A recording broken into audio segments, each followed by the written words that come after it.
தேவனை பற்றிய அடிப்படை சத்தியங்களை நாம் நினைவு கூறுவது மிகவும் அவசியமாய் இருக்கிறது. குறிப்பாக சவால் நிறைந்த நாட்களில், பிரச்சனை நிறைந்த நாட்களில் எப்படி வாழ்வது, ஒரு கிறிஸ்தவனாய் எப்படி அதை அணுகுவது, மத்தியில் எப்படி வாழுவது, அதை எப்படி கையாளுவது, இந்த கஷ்டங்கள் சவால்கள்லாம் எப்படி மேற்கொள்ளுவது, அந்த ஒரு தொடர் போதனையில் தான் இருக்கிறோம்.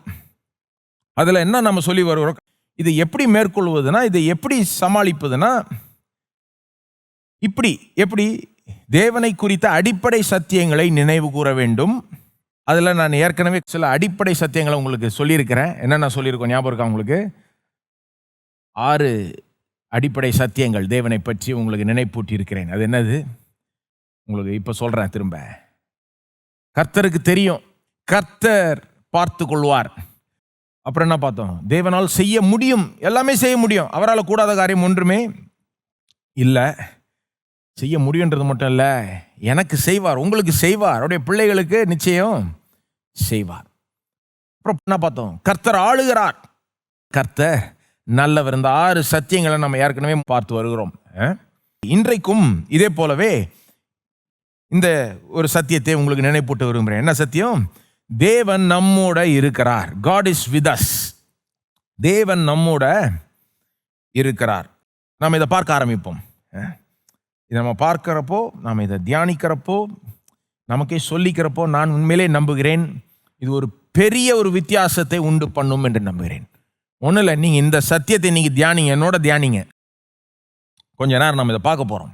தேவன் நம்மோடு இருக்கிறார், தெரிஞ்ச சத்தியம் தான். ஆனால் இதை பார்க்க போகிறோம், இதை கவனிக்க போகிறோம், இதை பற்றி யோசிக்க போகிறோம். இதை பார்க்க யோசிக்க நான் நம்புகிறேன் உங்களுக்குள்ளாக விசுவாசம் எழும்பும், பயம் நீங்கும். அது மட்டும் இல்லை, இதன் மூலமாக உங்களுடைய சூழ்நிலைகளே மாறும். பார்க்க ஆரம்பிப்போம். தேவன் நம்முடன் இருக்கிறார். நம்ம தேவன் நம்மோட இருக்கிறார்னு சொல்றது மூலமா என்ன சொல்லுகிறோம், அவனுடைய அர்த்தம் என்ன, இதுக்கு பின்னால் என்ன இருக்குது, இதில் என்ன அடங்கி இருக்குன்ற சில காரியங்களை சொல்ல விரும்புகிறேன். குறிப்பாக 2 காரியங்கள், 2 வார்த்தைகளை வலியுறுத்த விரும்புகிறேன். தேவன் நம்மோடு இருக்கிறான்னு சொல்கிறோம்ல, அப்படின்னா என்ன, அதில் என்ன இருக்குது, அதில் என்ன அடங்கி இருக்குது? 2 காரியங்கள் இன்றைக்கி நான் உங்களுக்கு ஞாபகப்படுத்துகிறேன். உண்மையிலே நம்மோடு இருக்கிறார், ஸ்பெஷலாக நம்மோடு இருக்கிறார். 2 வார்த்தைகள், ரியல் உண்மையிலே, இன்னொரு வார்த்தை ஸ்பெஷல் விசேஷித்த விதத்தில். உண்மையிலே தேவன் நம்மோடு இருக்கிறார், ஸ்பெஷலாக நம்மோட இருக்கிறார். ரொம்ப ஸ்பெஷலான விதத்தில், ரொம்ப விசேஷித்த விதத்தில் நம்முடன் இருக்கிறார். ஏன் நான் இப்படி சொல்கிறேன், ஏன் உண்மையிலே நம்மோட இருக்கிறாருன்னு சொல்கிறேன்? ஏன்னா நீங்கள் நினச்சிக்கூடாது இன்றைக்கி ஏதோ ஆறுதலாக 4 வார்த்தை சொல்லணுன்றதுக்காக தேவன் உங்களோட இருக்கிறான்னு நான் சொல்கிறேன்னு கிடையாது. இதை நான் சொல்கிறதன் மூலமாக உங்களுக்கு ஆறுதல் கிடைக்கும் என்று நம்புகிறேன், ஆனால் சொல்கிறேன் நான். அது உண்மைதான். இதை நான் சொல்கிறதுனால, இது பேசுவதன் மூலமாக உங்களுக்கு பலன் உண்டாகும், சுகம் உண்டாகும், பெரிய வித்தியாசம் ஏற்படும் என்று நம்புகிறேன். ஆனால் அதனால மட்டும் நான் சொல்ல, ஏதோ உங்களுக்கு ஒரு கொஞ்சம் உங்களை உற்சாகப்படுத்துறதுக்கு, உங்களை ஏதோ கொஞ்சம் பலப்படுத்துறதுக்கு, ஏதோ உங்களுக்கு இதனால ஒரு நல்ல எஃபெக்ட் உண்டானுன்றதுனால மட்டும் சொல்ல. நான் உண்மையிலே தேவன் உங்களோட இருக்கிறார். I'm not saying this just to make you feel better, கொஞ்சம் உங்களை இன்னும் கொஞ்சம் பெட்டராக ஃபீல் பண்ண வைக்கிறதுக்கு மட்டும் சொல்லலைங்க. இது உண்மையிலே சத்தியம். இது தேவன் நம்முடன் இருக்கிறார். உங்களுடைய குடும்பம் உங்களோட இருக்குல்ல, அது எவ்வளோ நிஜமோ அவ்வளோ நிஜமாக தேவன் உங்களோட இருக்கிறாருங்க. நம்முடைய குடும்பத்தார, பெற்றோர், பிள்ளைகள், கணவன், மனைவி நம்ம கண்ணால் பார்க்குறோம், நம்மோட இருக்கிறாங்க, அதே வீட்டில் இருக்கிறோம். ஆனால் அவங்க இருக்கிறாங்கன்னு சொல்லும் போது அது ஈஸியாக நம்மளால் எடுத்துக்க முடியுது. ஆனால் தேவன் நம்மோடு இருக்கிறான்னா அவ்வளோ நம்ம கண்ணால் பார்க்க முடியல. ஆனால் கண்ணால் பார்க்க முடியலன்றதுனால அவர் ஒன்றும் இல்லைன்னு ஒன்றும் கிடையாது. அவர் இருக்கிறார், ஆவியாக இருக்கிறார். அவர் ஆவியாக இருக்கிறதுனால கண்ணால் பார்க்க முடியாது, ஆனால் இருக்கிறார். உங்களை சுற்றி காற்று இருக்குது, ஏர், நீங்கள் சுவாசிக்கிற காற்று இருக்குதுல்ல, கண்ணால் பார்க்க முடியுதா? இல்லை. நீங்கள் கண்ணால் பார்க்க முடியலன்றதுனால அது இல்லைன்னு ஒன்றும் இல்லை, உங்களை சுற்றி இல்லைன்னும் கிடையாது. அது இருக்கவும் செய்து, உங்களை சுற்றிலும் இருக்கவும் செய்து. நீங்கள் சுவாசிக்கிற காற்று எவ்வளோ நிஜமோ அவ்வளோ நிஜம் தேவனுடைய பிரசன்னம் உங்களோட. ஒருவேளை நீங்கள் யோசிக்கலாம், எப்படிங்க இருக்கலாம், என்னோட எப்படி இருக்கலாம், அவங்களோட எப்படி இருக்கலாம், எல்லாரோடையும் எப்படிங்க இருக்கலாம், இங்கேயும் அங்கேயும் எப்படிங்க இருக்கலாம்? தேவனால் அப்படி இருக்க முடியும். தேவன் ஒருவர் மட்டும்தான் பாருங்க. அவர் வெறும் ஆவியாக இருக்கிறார்ன்றது மட்டும் இல்லை, அவர் சிருஷ்டிகராக இருக்கிறதுனால, சிருஷ்டி கர்த்தாவாக இருக்கிறதுனால அவர் எங்கே வேணா இருக்கலாம். எத்தனை இடங்கள்ல வேணா இருக்கலாம். அவர் எங்கெங்க இருக்க விரும்புகிறாரோ அங்க இருக்கலாம். He can be wherever he chooses to be. அவருக்கு அந்த ஃப்ரீடம் இருக்கு. எங்க இருக்கணும்னு விரும்புகிறாரோ அங்க இருக்கலாம். எவ்விதத்தில் இருக்கணும், தோன்றணும், வெளிப்படணும்னு விரும்புகிறாரோ அவ்விதத்தில் வெளிப்படலாம். அவருக்கு எந்த லிமிட்டேஷனும் கிடையாது. பாருங்க, நாம தான் லிமிட்டேஷனுக்குள்ள, அதாவது எல்லைகளுக்குள்ள வாழ்றோம். இங்கே தான் இருக்க முடியும், இங்கே இருந்தால் அங்கே இருக்க முடியாது. நீங்கள் இன்னைக்கு ஹாலில் இல்லை, வீட்டில் உட்காந்துட்டு பார்க்குறீங்கன்னு நினைக்கிறேன். வீட்டில் இருந்தீங்கன்னா இங்கே இருக்க முடியாது, இங்கே இருந்தீங்கன்னா வீட்டில் இருக்க முடியாது, எங்கேயா ஒரு இடத்துல தான் இருக்க முடியும். இந்த மாதிரி எல்லை, லிமிட்டேஷன் நமக்கு தான் இருக்குது, தேவனுக்கு இல்லை. ஏன்னா அவர் எல்லாத்தையும் உண்டாக்கினவர், வானத்தையும் பூமியும் உண்டாக்கினவருக்கு எங்கே வேணா இருக்க முடியுங்க. He is the one who created space. ஸ்பேஸையே உண்டாக்கினவர். And therefore he rules over space. ஸ்பேஸின் மீது ஆளுகை செலுத்துகிறார். He is Lord over space. ஸ்பேஸுக்கே அவர் ஆண்டவருங்க. எல்லா இடங்கள் மீதும் ஆளுகை செலுத்துகிறவருக்கு எந்த இடத்துல வேணா இருக்க முடியும். அவர் இருக்க முடியாதுன்னு எந்த இடமும் இல்லை. ஆகவே உங்களோட இருக்க முடியும். உண்மையிலே இருக்கிறார். இன்னொன்று சொல்கிறேன், ஸ்பெஷல். அந்த வார்த்தை ஸ்பெஷல் சொன்னோம்ல, உண்மையிலே இருக்கிறார், ஸ்பெஷலாக இருக்கிறார். ஸ்பெஷலாக இருக்கிறார்னா எந்த விதத்தில்? அதாவது பாருங்க, வேதம் தேவனுடைய பிரசன்னம்னு வரும்போது ஒரு விதத்தில் எப்படி போதிக்குதுன்னா, ஒரு விதத்தில் பார்க்க போனீங்கன்னா தேவன் எல்லா இடங்கள்லையும் இருக்கிறார். பார்த்துருக்கீங்களா இந்த போதனைய வேதத்தில்? தேவன் பெரியவராக இருக்கிறதுனால எல்லா இடங்கள்லையும் இருக்கிறார். அவர் இல்லாத இடமே இல்லை. இதுதான் ஆங்கிலத்தில் ஆம்னி பிரசன்ஸ்ன்னுவாங்க. ஆம்னி பிரசன்ஸ், அவருடைய பிரசன்ஸ் எல்லா இடத்துலையும் இருக்குது. அவர் இல்லாத இடமே இல்லை. எத்தனையோ வசனங்கள் இருக்கு, உங்களுக்கு நினைப்பூட்டுகிறேன். உதாரணத்துக்கு, வானம் அவருடைய சிங்காசனம், பூமி அவருடைய பாதபடி, அதாவது அங்கிருந்து இங்க வரைக்கும் இருக்கிறார். அல்லது சங்கீதம் 139 7ஆம் வசனம் 8ஆம் வசனம் பாருங்க. உம்முடைய ஆவிக்கு மறைவாக எங்கே போவேன், உம்முடைய சமூகத்தை விட்டு எங்கே ஓடுவேன். 8ஆம் வசனம், நான் வானத்திற்கு ஏறினாலும் நீர் அங்கே இருக்கிறீர், நான் பாதாளத்தில் படுக்கை போட்டாலும் நீர் அங்கேயும். சங்கீதக்காரன் சொல்றான், உன்னை விட்டு ஓடி போனா எங்க போய் மறையிறது? எங்கேயுமே இப்போ வானத்தில் போனா இருக்கிறீர், பாதாளத்துக்கு போனாலும் இருக்கிறீர், நீர் இல்லாத இடமே இல்லை. ஒரு விதத்தில் பார்க்க போனா வேதம் எப்படி போதிக்குது? எல்லா இடங்கள்லையும் தேவன் இருக்கிறார். இது ஏன் சொல்றேன்? நம்மோட இருக்கிறார் இன்னைக்கு நான் சொல்றேன். அது இது கிடையாது, எது கிடையாது. எல்லா இடத்துலையும் இருக்கிறது போல நம்மோட இருக்கிறார்னு சொல்ல வரல நான். அதை காட்டிலும் இது ஸ்பெஷல். எல்லா இடத்துலையும் தேவன் இருக்கிறார், உண்மைதான். ஏன்னா அவர் தான் எல்லாத்தையும் உண்டாக்குனதுனால அவர் எல்லாத்தையும் நிரப்புகிறார்னே வருது. எரேமியா 23:24 வானத்தையும் பூமியும் நான் நிரப்பவில்லையா அப்படின்னு சொல்றாரு. அப்போ எல்லா இடத்துலையும் இருக்கிறார், எல்லாத்தையும் நிரப்புகிறார், அதெல்லாம் உண்மைதான் ஒரு விதத்தில். ஆனா தேவன் நம்மோட இருக்கிறார் நம்ம சொல்லும்போது அதை காட்டிலும் இது ஸ்பெஷல். எல்லா இடங்கள்லையும் தேவன் இருக்கிறத காட்டிலும் நம்மோட ரொம்ப ஸ்பெஷலா இருக்கிறார்.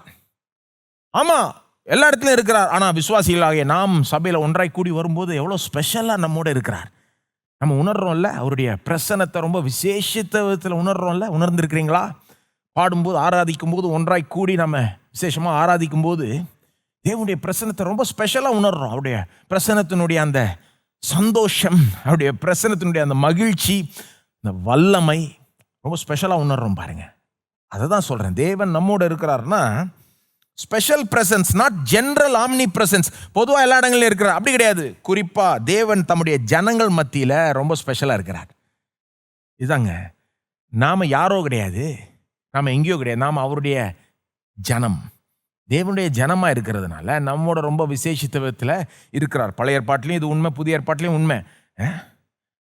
எல்லா தேசங்கள்லையும் தேவன் பிரசன்னமாக இருந்தார்னு சொல்லலாம், அதாவது பொதுவாக.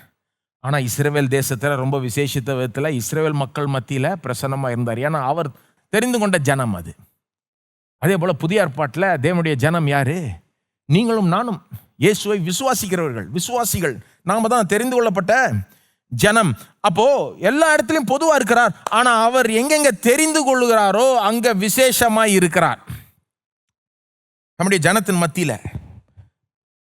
பழைய ஏற்பாட்டில் கூட பார்த்தீங்கன்னா அந்த தேவாலயத்தில் ரொம்ப விசேஷமாக இருந்தாருன்னு இருக்கு. அதாவது எல்லா தேசங்களை காட்டிலும் இஸ்ரவேல் தேசத்தில் ரொம்ப ஸ்பெஷலாக இருக்கிறார், பிரசன்னமாக இருக்கிறார் தேவன் பழைய ஏற்பாட்டில். ஆனால் அந்த இஸ்ரவேல் தேசத்தில் கூட தேவாலயம் ஒரு கட்டடம் இருக்கு, ஒரு இடம். அந்த ஆலயத்துக்குள்ள ரொம்ப விசேஷித்த விதத்தில் இருக்கிறார். ஏன்னா அவர் அப்படி தெரிந்து கொள்றார். பாருங்க 2 நாளாகமம் 7ஆம் அதிகாரத்தில் வருது பாருங்க. அப்படி 7ஆம் அதிகாரம் தேவாலயத்தை பற்றி பேசுகிறார். 2 நாளாகமம் 7:15. இந்த ஸ்தலத்திலே, அதாவது ஆலயத்தில் செய்யப்படும் ஜெபத்திற்கு என் கண்கள் திறந்தவைகளும் என் செவிகள் கவனிக்கிறவைகளுமாய் இருக்கும். இந்த ஸ்தலத்திலே என் கண்கள் திறந்திருக்கும், செவி கவனிக்கும்ன்றாரு. ஏன்? 16, என் நாமம் இந்த ஆலயத்தில் என்றென்றைக்கும் இருக்கும்படி நான் அதை தெரிந்து கொண்டு பரிசுத்தப்படுத்தினேன். அவர் தெரிந்து கொள்றார், அவர் இஷ்டப்படி செய்யலாம். இந்த இடத்துல ரொம்ப ஸ்பெஷலாக அவருடைய பிரசன்னம் இருக்கணும்னு அவர் விரும்பினால் அவரால் அப்படி அதை செய்ய முடியும், செய்கிறார். தேவாலயத்தில் ரொம்ப ஸ்பெஷலாக இருக்கணும்னு விரும்புகிறார், தெரிந்து கொள்கிறார், பரிசுத்தப்படுத்துகிறார். ஆகவே அங்கே இருக்கிறார். என் கண்களும் என் இருதயமும் என்னாலும் இங்கே இருக்கும். அப்போ பழைய ஏற்பாட்டில் அந்த தேவாலயம் ரொம்ப ஸ்பெஷல். அங்கே தேவனுடைய பிரசன்னம் ரொம்ப ரொம்ப அதிகமாய் இருக்குது, ரொம்ப மேலான விதத்தில் ரொம்ப ஸ்பெஷலாக இருக்குது. அங்கே ரொம்ப ஸ்பெஷலாக தேவன் ஜெபங்களை கேட்கிறார், ரொம்ப ஸ்பெஷலாக தன்னுடைய ஜனங்களை பார்க்கிறார். எல்லா இடத்துலையும் பார்க்கிறார், கேட்கிறார். ஆனால் அந்த ஆலயத்தில் ரொம்ப ஸ்பெஷலாக செய்கிறார் பழைய ஏற்பாட்டில். புதிய ஏற்பாட்டுக்கு வாங்க. புதிய ஏற்பாட்டில் தேவாலயம் ஒன்று இல்லவே இல்லை. அதாவது ஒரு கட்டடம் இல்லை. அந்த மாதிரி ரொம்ப அபூர்வமான ஒரு காரியம் பாருங்க. பழைய ஏற்பாட்டில் அவ்வளோ முக்கியமாக இருந்த அந்த தேவாலயம், அந்த கட்டடம், புதிய ஏற்பாட்டில் அப்படிப்பட்ட ஒரு கட்டடம் இல்லை. சில மதங்களில் இந்த ஒரு ஹோலி பிளேஸ்ன்னு பாருங்க, ஒரு பரிசுத்த இடம், ஒரு நகரம், அந்த நகரத்தில் ஒரு பில்டிங், ஒரு கட்டடம், ஒரு இடம், அது இதில் தேவன் ரொம்ப ஸ்பெஷலாக இருக்கிறார் அப்படின்லாம் நம்புவாங்க. கிறிஸ்தவத்தில் அப்படி எந்த கட்டடமும் இல்லை, எந்த இடமும் இல்லை. புதிய ஏற்பாட்டை நீங்கள் வாசித்தீங்கன்னா தேவாலயம் யாருன்னு சொல்லுது? நீங்களும் நானும் தான் ஆலயம்னு சொல்லுது, தேவனுடைய ஆலயம்னு சொல்லுது பாருங்க. 1 கொரிந்தியர் 3:16 நீங்கள் தேவனுடைய ஆலயமாய் இருக்கிறீர்கள் என்று, தேவனுடைய ஆவி உங்களில் வாசமாய் இருக்கிறார் என்றும் அறியாது இருக்கிறீர்களா? பவுல் விசுவாசிகளை பார்த்து பேசுறார். நீங்க யாருன்னு உங்களுக்கு தெரியலையா? எப்ப நீங்க தான்ப்பா தேவ ஆலயம், நான் உங்களுக்கு நினைப்பூட்டுகிறேன், நீங்க தான் தேவ ஆலயம், தேவனுடைய ஆவி உங்களில் வாசமாய் இருக்கிறார் என்று அறியாது இருக்கிறீர்களா? அவங்களுக்கு தெரியும் பாருங்க, மறந்துட்டாங்க. நினைப்பூட்டுகிறார் பவுல், நான் உங்களுக்கு நினைப்பூட்டுகிறேன், நீங்க தேவனுடைய ஆலயமா இருக்கிறீங்க, தேவன் வசிக்கிற இடமா இருக்கிறீங்க. புதிய ஏற்பாட்டினுடைய விசேஷம் என்னது? பில்டிங் இல்லை ஆலயம், நம்முடைய இருதயம் தான் ஆலயம். விசுவாசிகளுடைய இருதயம் தான் ஆலயம். ரொம்ப ஸ்பெஷலாக இன்றைக்கு தேவன் எங்கே இருக்கிறார்? பிரசன்னமாக இருக்கிறார், விசுவாசிகளோட இருக்கிறார், விசுவாசிகளுக்குள்ளாகவே இருக்கிறார், வசிக்கிறார். ஆவியானவர் அங்கேயே இருக்கிறார் பாருங்க. ஆவியானவர் நமக்குள்ளாக இருக்கிறார். ஒவ்வொரு விசுவாசிக்குள்ளாகவும் ஆவியானவர் இருக்கிறார். உங்களுக்கு தெரியுமா? நீங்கள் ஒரு சாதாரண விசுவாசியாக இருக்கலாம், இப்போ தான் இயேசுவை நம்பி இருக்கலாம். நீங்கள் உண்மையிலே இயேசுவை நம்பி இருந்தீர்களானால், உண்மையிலே அவரை ஆண்டவராக இரட்சகராக உங்களுக்கு அவர் இருப்பாரானால், தேவ ஆவியானவர் உங்களுக்குள்ளாக வசிக்கிறார். ஆவியானவர் யாரு? திருத்துவத்தின் 3ஆம் நபர். உங்களுக்குள்ளாகவே இருக்கிறார், வசிக்கிறார், அங்கேயே இருக்கிறார், அங்கே தங்குறார். வந்துட்டு போல அங்கேயே தங்குகிறார். எத்தனை இடங்கள் ஆவியானவர் நமக்குள்ளாக இருக்கிறத வேதம் சொல்லுது.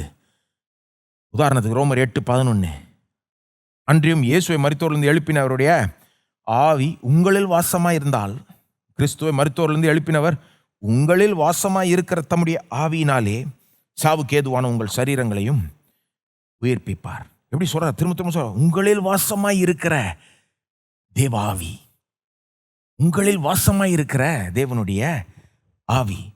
தேவனுடைய ஆவி உங்களுக்குள்ளாக இருக்கிறார் அப்படின்னா தேவனே இருக்கிறாருங்க. திருத்துவத்தின் 3ஆம் நபர் உங்களுக்குள்ளாக இருக்கிறார்னா தேவனே உங்களுக்குள்ளாக இருக்கிறார். இதோட சம்பந்தப்பட்ட மற்ற காரியங்களும் இருக்கு பாருங்க, போதனைகள். அதாவது கிறிஸ்துவே நமக்குள்ளாக இருக்கிறார். எத்தனை வசனங்கள் இருக்கு பார்த்துருக்கீங்க? கிறிஸ்துவே நமக்குள்ளாக இருக்கிறார், பார்த்துருக்கீங்களா? நம்புறீங்களா? கிறிஸ்துவே உங்களுக்குள்ளாக, இதை நான் சும்மா பேச்சா? கிறிஸ்துவே உங்களுக்குள்ளாக இருக்கிறார்னு வேதம் போதிக்குது. எத்தனை வசனங்கள்ல? சும்மா சொல்லுதா? இப்படி நினச்சிக்கோங்கன்னு சொல்லுதா? உண்மையிலே இருக்கிறார், அப்படிதான் சொல்லுது.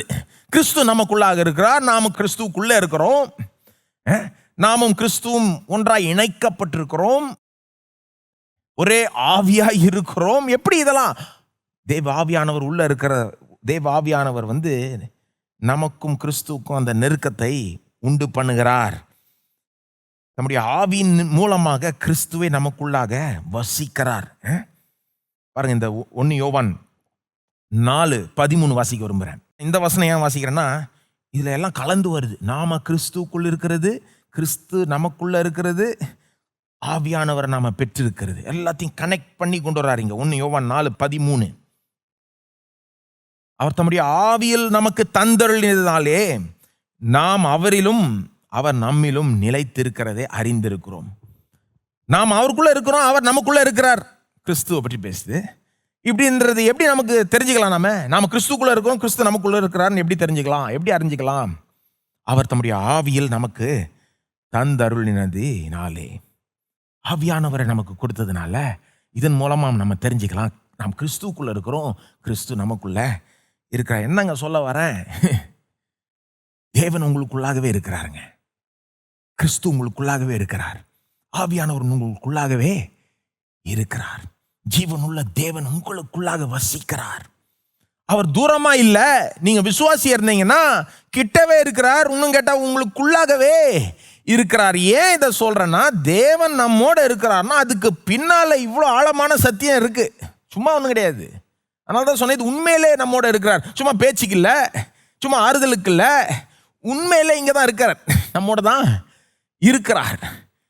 நம்ம அந்த ஒரு லைன் சொல்கிறோமா, தேவன் நம்மோட இருக்கிறார்னா அதுக்கு பின்னால் இவ்வளோ ஆழமான சத்தியங்கள் இருக்குது. மறந்துடக்கூடாது.